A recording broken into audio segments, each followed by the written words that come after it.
pivot tables.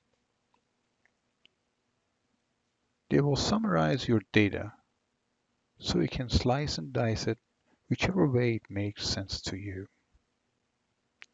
Pivot tables help you forget about summary calculation that you don't need them and let Excel do the work for you. In this table, we have a sales spreadsheet that by a quick glance, we might be interested with the regions, representatives, unit price, total sales, items itself, and order dates, that we can come up with different variation of reports. So let Excel do the job for us. We use pivot table in this case. Insert, we can use the recommended tables, and Excel recommends a various version of the table. In this case, this might be useful. Some of the unit price by region, some unit price by items, or units sold by items, and so on and so forth. But I would rather do it our way, which is starting with a blank report. So click in the first row, click Insert, then click on Pivot Table. It selects my data. I'll go all the way to the end to make sure it selected all of my data. Yes, it does. And then I'm like to have it on New Worksheet. Click on OK. On the left-hand side, you have a blank pivot table space. And what you can see on the right-hand side is a list of your fields of your original table. Then areas of your pivot tables. You have filters, columns, rows, and values.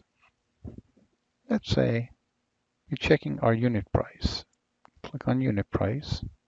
It will move the unit price field into our values, and it shows the unit price as a sum of all of our units. Check that one off. Let's try our unit sales. It shows the sum, and it says we sold $19,627.88 in goods.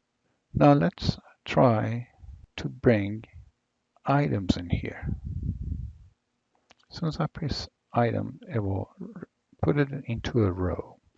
So these are all the items that I have, my products, and each one was sold for that period of time.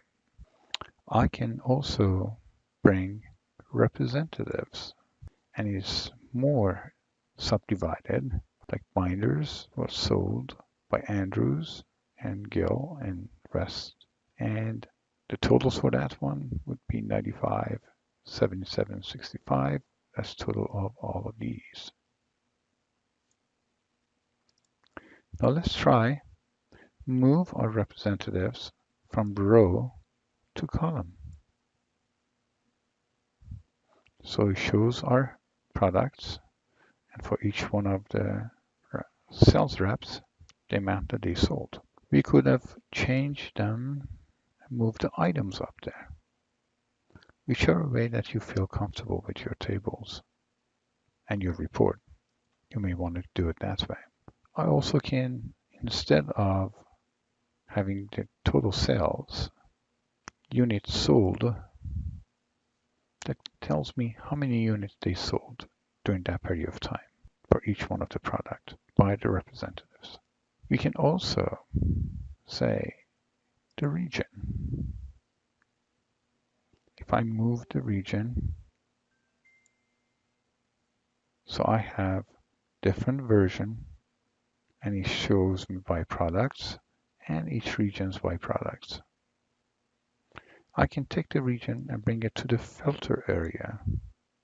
Now, what I can do is I can filter this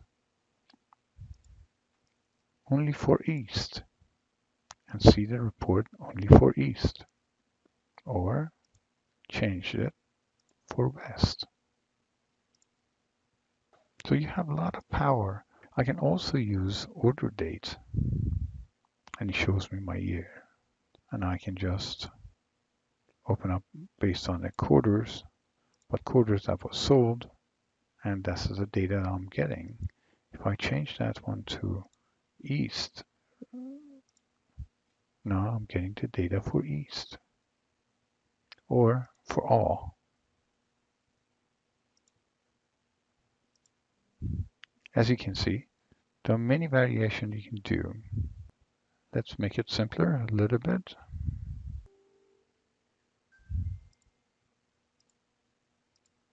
And I'm only interested in region and total sold units. Let's say now I want to see different designs of my tables. I can change the formats.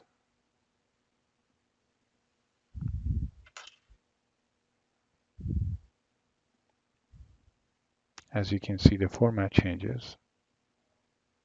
It's a little bit more readable and it's easy to work with. You can change the labels. I can make that one to be regional sales. Now you can see how many different ways you can explore your data. This is the power of pivot table.